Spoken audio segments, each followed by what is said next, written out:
Golf Central on YouTube, brought to you by the Chrome Soft Golf Ball from Callaway. Hello, I'm Anna Jackson, and this is your Golf Central update. Well, news today is that Bryson DeChambeau has announced himself as the latest player to join the LIV Golf Series. Now, we haven't seen much from the 8-time tour winner recently. DeChambeau has made just 6 starts this season due to that left hand injury, which required surgery in April. But news today is that he has committed to LIV Golf and being the opportunity to get in on the ground floor of something unique. And meanwhile, north of the border, the RBC Canadian Open is being played for the first time since 2019. So I spoke with tournament director Brian Crawford. Well, tomorrow, the RBC Canadian Open makes its return to the PGA Tour for the first time since 2019. So as the world's best prepare to get underway in Canada, I am delighted to be joined by tournament director Brian Crawford. Brian, great to see you. Congratulations. I mean, this is the 111th edition of this tournament, one of the oldest national championships in the world. How proud and excited you are to get going again? Oh, we're absolutely thrilled. All of our partners and stakeholders, all of the Canadian golf fans and our community here. It's been a long 3 years since we last had the opportunity to tee it up and to finally get a chance to bring our community back together to show off this beautiful golf course that we have here in Toronto to the rest of the world and welcome, welcome the world's best players. It just is a great opportunity, a great moment, and we can't be more delighted. Yeah, I have to say it looks like a beautiful day out there, Brian. Well, as expected, you've got several Canadians playing in the event, kind of waving the Canadian flag, playing with pride, like the likes of Corey Connors, Mackenzie Hughes, Adam Hadwin. And now just stay with us because we talked to them a little bit earlier today. So let's take a listen. Yeah, it feels great. The excitement and the buzz seems to be here. And I know after three years of not playing the tournament, it's everyone's pretty excited about it. So. We share that same feeling. I know the Canadian players I've talked to are all really excited to be here, and it's a different week for us because we don't get to feel. I don't do press, every week on the PGA Tour, so it's kind of neat. I kind of relish the opportunity to do it, and hopefully have a great week and get the fans behind me on Sunday. RBC and Golf Canada do such a great event. Great job with this event, and I've been my mind's certainly been on this event. I think they got a number of the top players in the world here, and it's going to be a fun week. My focus is right here, trying to play my best to get the job done. I think with the players they have here, there's going to be plenty of attention on this event, and I think especially the Canadian fans are excited to watch golf, and I still think fans all over the world are going to be tuned into this event, and it's a great golf course and a lot of good players.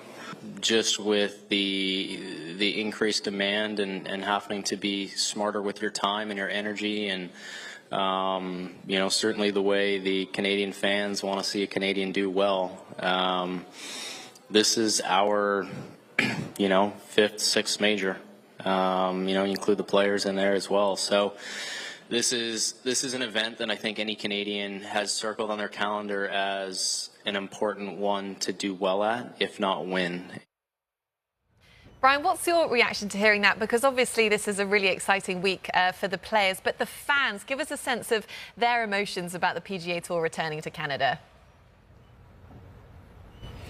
Yeah, absolutely. It is it's obviously the flagship event here in Canada for golf, and it is really the signpost for our entire golf community. For the guys that are coming back and getting the opportunity to play at home, they don't get that opportunity week in and week out. This is their chance to play in front of family and friends, to play in front of their fellow Canadians, and we have the best home court advantage on all the PGA Tour because of those Canadian guys and the galleries that show up to follow them around. And the fact is, so many of them, they can win. They can win it any given week, and they're going to be in the hunt. Just back in 2019, kind of before Rory ran away with it, Adam was in the mix going into the final day, and the Canadian fans come out to see them, and they come out to see the guys, and they support them, and the guys feel supported. They're all, not only homegrown talent, but they're homegrown, through the Golf Canada system, and we're really proud of that, and we love to have them back here and competing in front of Canadian fans and going out to homes around the world. Well, that's it. I mean, you have got quite the field at the RBC, 5 of the top 10 players in the world. What does a field like this do for an event like yours? Oh, it just, drives so much more attention, so much more excitement, buzz, and energy. It's been an interesting week, but the reality is that our tournament has just kind of rolled forward, rolled on because of how strong that field is, because of the names that are in it. We have one of the greatest defending champions you could ever ask for in Rory McIlroy, and certainly one of the longest defending champions.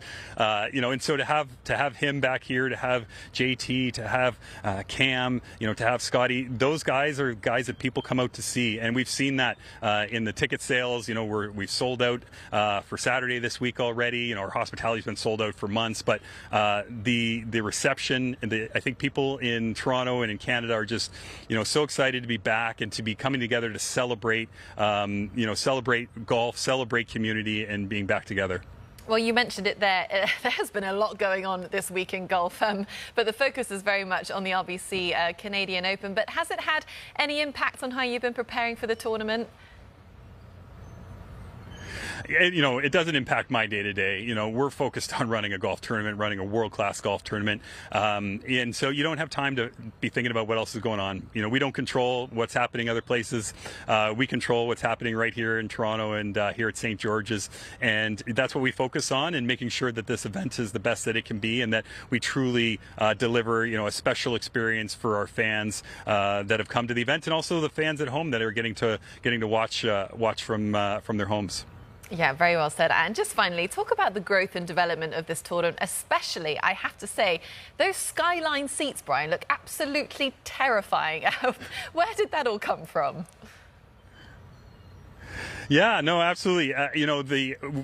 We can't talk about the growth and development of the event without talking about RBC first and foremost, and what they've put into not only this event but grassroots golf and golf in general. Obviously, being the title of a second event on tour, having Team RBC, but they are absolutely one of the biggest supporters of golf anywhere, let alone just here in Canada. And they've invested significantly. We've added a concert series back in 2019 that we're doing once again this year, and that's driven through RBC's music arm. And so because of that, we've now been able to bring on more and more partners that want to do similar things to drive excitement, drive interest, engage with our fans. And so you mentioned the Score Bet Skyline seats. Absolutely incredible activation from our partners at the Score Bet. For those at home that aren't really familiar with it, they can Google that at home, but essentially it's a platform 150 feet up in the air over 1 and 18. So guests get to go up for a 30-minute, premium view of the golf course and the Toronto skyline. So an absolutely fantastic activation, and we've got a whole host of other really, really exciting things taking place on property as well that will provide just a tremendous experience for those that get to come out. Good stuff, Brian. I mean, that is VIP viewing if I have ever seen a best seat in the house. That is it. We're so looking forward to the event getting underway tomorrow. Congratulations on its return and everything that you've been doing with RBC as well. Have a wonderful week, Brian. Thank you. Thank you so much. So the RBC Canadian Open gets underway tomorrow, Thursday, 3 p.m. Eastern, right here on Golf Channel. That is your Golf Central update. I'm Anna Jackson. Thanks, as always, for watching.